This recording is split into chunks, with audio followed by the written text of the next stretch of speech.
This same storm that brought once-in-a-lifetime snow to the Gulf Coast brought generational hurricane-force winds to the UK.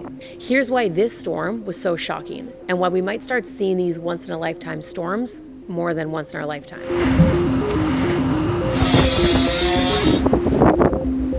The UK can get intense winter storms, and often they do form from a lingering system that's crossed North America and ended up over the Atlantic Ocean. In this case, that storm formed from Arctic air that dove down to the Gulf of Mexico thanks to a huge wave in the jet stream. So it already had a lot of energy from these big contrasts in temperatures. But here's where things took a different turn. Once it hit the Atlantic waters, it began to blow up.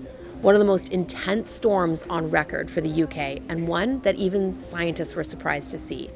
In fact, its central pressure, that's how we measure how strong a storm is, blew the definition of a weather bomb out of the water, double the rate required for explosive cyclogenesis. It's a pressure generally seen in a Category 4 hurricane, not a winter storm. And right on cue, the hurricane hunters from the National Hurricane Center were so interested in how quickly this grew, they flew across the Atlantic and into the storm to help us better understand these systems. Okay, so why so intense?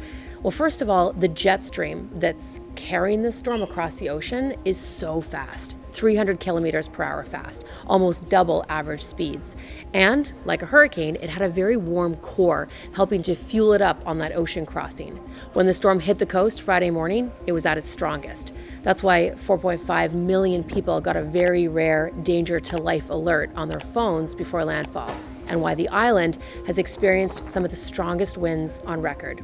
So are we going to start seeing these once-in-a-lifetime storms more often? Here's what we know.